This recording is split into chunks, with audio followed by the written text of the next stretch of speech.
সিলেট সংবাদ পড়ছি মোহাম্মদ মাসুম আহমদ। আওয়ামী লীগ সভাপতি ও প্রধানমন্ত্রী শেখ হাসিনার ৪৪তম স্বদেশ প্রত্যাবর্তন দিবস আজ।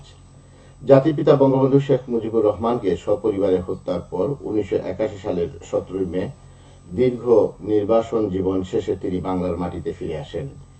এদিন বিকেল ৪:৩০টায় ইন্ডিয়ান এয়ারলাইন্সের একটি বিমানে তিনি ভারতের রাজধানী দিল্লি থেকে কলকাতা হয়ে তৎকালীন ঢাকা কুর্মিটোলা বিমানবন্দরে এসে পৌঁছান। ১৯৭৫ সালের ১৫ই আগস্ট কাল রাতে বিপথগামী একদল সেনা কর্মকর্তার নির্মম বুলেটের আঘাতে ইতিহাসের নৃশংসতম হত্যাকাণ্ডের মাধ্যমে সর্বকালের সর্বশ্রেষ্ঠ বাঙালি জাতির পিতা বঙ্গবন্ধু শেখ মুজিবুর রহমানকে সপরিবারে হত্যা করে। এ সময় বিদেশে থাকায় বেঁচে যান বঙ্গবন্ধুর দুই কন্যা শেখ হাসিনা ও শেখ রেহানা। ১৯৮১ সালের ১৪, ১৫ ও ১৬ ফেব্রুয়ারিতে অনুষ্ঠিত আওয়ামী লীগের জাতীয় সম্মেলনে বঙ্গবন্ধু কন্যা শেখ হাসিনার অনুপস্থিতিতে তাকে সংগঠনের সভাপতি নির্বাচিত করা হয়। ১৯৮১ সালের ১৭ মে প্রিয় স্বদেশ ভূমিতে প্রত্যাবর্তন করেন শেখ হাসিনা। সেদিন রাজধানী ঢাকা মিছিলের নগরীতে পরিণত হয়। দিবসটি উপলক্ষে সারা দেশের মতো সিলেটেও নানা কর্মসূচি গ্রহণ করা হয়েছে। ডিজিটাল উদ্ভাবন, টেকসই উন্নয়ন, এই প্রতিপাদ্যকে সামনে রেখে সারা দেশের মতো সিলেটেও আজ পালিত হচ্ছে বিশ্ব টেলিযোগাযোগ দিবস। এই দিবসটি পালনের মূল উদ্দেশ্য হল ইন্টারনেট, টেলিযোগাযোগ এবং তথ্য ও যোগাযোগ প্রযুক্তির উন্নয়ন ও বিকাশের সঙ্গে জনগণকে পরিচিত করা, যাতে সমগ্র বিশ্ব অত্যাধুনিক প্রযুক্তি ব্যবহার করে উন্নয়ন ত্বরান্বিত করতে পারে। ১৮৬৫ সালে ১৭ মে আন্তর্জাতিক টেলিযোগাযোগ ইউনিয়নের প্রতিষ্ঠা এবং প্রথম আন্তর্জাতিক টেলিগ্রাফ সম্মেলন অনুষ্ঠানের নিদর্শন স্বরূপ ১৯৬৯ সালের ১৭ মে প্রথমবারের মতো বিশ্ব টেলিযোগাযোগ দিবস পালিত হয়েছে। এরপর থেকে প্রতি বছর আন্তর্জাতিক টেলিযোগাযোগ ইউনিয়নের আহ্বানে এই দিনটিতে পালন করা হচ্ছে বিশ্ব টেলিযোগাযোগ দিবস। এ উপলক্ষে সরকারি ও বেসরকারি উদ্যোগে গ্রহণ করা হয়েছে নানা কর্মসূচি। সঠিকভাবে রক্তচাপ মাপুন, নিয়ন্ত্রণে রাখুন এবং দীর্ঘজীবী হন, এই প্রতিপাদ্যকে সামনে রেখে সারা দেশের মতো সিলেটেও আজ পালিত হচ্ছে বিশ্ব উচ্চ রক্তচাপ দিবস। উচ্চ রক্তচাপের কারণে হৃদরোগ ও স্ট্রোকের ঝুঁকি বৃদ্ধি পায়। ওয়ার্ল্ড হাইপারটেনশন লীগের সদস্য হিসেবে hypertension committee of national heart foundation of Bangladesh ২০০৬ সাল থেকে ১৭ মে দিবসটি পালন করে আসছে। সিলেট সিটি কর্পোরেশনের মেয়র মোহাম্মদ আনোয়ারুজ্জামান চৌধুরী বলেছেন, বাংলাদেশের সাধারণ জনগণের উন্নতির স্বার্থে এবং ঝুঁকিমুক্ত আর্থিক ব্যবস্থার লক্ষ্যে জীবন বীমা কর্পোরেশন প্রতিষ্ঠা করেছিলেন জাতির পিতা বঙ্গবন্ধু শেখ মুজিবুর রহমান। তার এই অবদান স্বাধীন বাংলাদেশের সাধারণ মানুষের ভাগ্য উন্নয়নে ব্যাপক ভূমিকা পালন করে।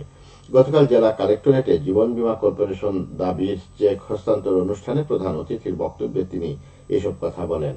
এই সময় ১৩ জন বীমা গ্রহীতার কাছে চেক হস্তান্তর করা হয়। জেলা প্রশাসক শেখ রাসেল হাসানের সভাপতিত্বে অনুষ্ঠানে জেলা প্রশাসন ও জীবন বীমা কর্পোরেশনের কর্মকর্তাগণ উপস্থিত ছিলেন। ঐতিহাসিক ফারাক্কা দিবস ছিল গতকাল। ১৯৭৬ সালের এই দিনে মজলুম জননেতা মাওলানা আব্দুল হামিদ খান ভাসানীর নেতৃত্বে ফারাক্কাবাদের প্রতিবাদে ফারাক্কা অভিমুখে লাখো মানুষের লং মার্চ অনুষ্ঠিত হয়। দিবসটি উপলক্ষে রেলি ও আলোচনা সভা অনুষ্ঠিত হয়েছে গতকাল মৌলভীবাজারে। কেন্দ্রীয় শহীদ মিনার থেকে বের করা হয় রেলি। পরে পৌর জনমিলন কেন্দ্রে অনুষ্ঠিত হয় আলোচনা সভা। এতে প্রধান অতিথি ছিলেন সাবেক সংসদ সদস্য নিসার আহমদ। এতে বিভিন্ন রাজনৈতিক সামাজিক সংগঠনের নেতৃবর্গ ও জনপ্রতিনিধিগণ উপস্থিত ছিলেন। মাওলানা আব্দুল হামিদ খান ভাসানী স্মৃতি সংসদ এর আয়োজন করে। বৃক্ষরোপণ কর্মসূচি শুরু হয়েছে গতকাল নগরীর সিটি মডেল স্কুলে। এর উদ্বোধন করেন মেয়র আনোয়ারুজ্জামান চৌধুরী। বিদ্যালয়ে শিক্ষার্থীদের ১৩০০ চারা গাছ প্রদান করা হয়। পরবর্তীতে আরো প্রায় ৪,০০০ চারা গাছ বিভিন্ন বিদ্যালয়ে শিক্ষার্থীদের মধ্যে বিতরণ করা হবে। সিটি ফাউন্ডেশন সিলেট এই উদ্যোগ নিয়েছে। সর্বজনীন পেনশন স্কিম সম্পর্কিত সমাবেশ অনুষ্ঠিত হয়েছে গতকাল হবিগঞ্জের চুনারুঘাট উপজেলার শানখোলা ইউনিয়নে। সমাবেশে সর্বজনীন পেনশন স্কিম ছাড়াও প্রধানমন্ত্রীর বিশেষ ১০টি উদ্যোগ নিয়ে বিস্তারিত আলোচনা করা হয়। জেলা তথ্য অফিস এই উদ্যোগ নেয়। এবারে শুনুন কৃষি সংবাদ। সিলেটের জগন্নাথপুর উপজেলার রানীগঞ্জ ইউনিয়নের হরিণাকান্দি গ্রামের কুশিয়ারা নদীর তীরে প্রায় ২৫০ বিঘা পতিত জমিতে চীনাবাদাম চাষ হয়েছে। উপজেলার কৃষি সম্প্রসারণ অধিদপ্তর এর সার্বিক তত্ত্বাবধানে প্রায় ১১০ জন কৃষক উদ্বুদ্ধ হয়ে বাদাম চাষাবাদ করেন। গত বছর প্রায় ১২০ বিঘা জমিতে বাদাম হলেও এবার তা বৃদ্ধি পেয়ে 250 বিঘা হয়েছে। এবছর বাদাম ভিলেজ এর 250 বিঘা জমি থেকে প্রায় 1250 মন বাদাম উৎপাদন সম্ভব, যার বাজার মূল্য প্রায় 62 লক্ষ টাকা। খেলার খবর ফুটবল।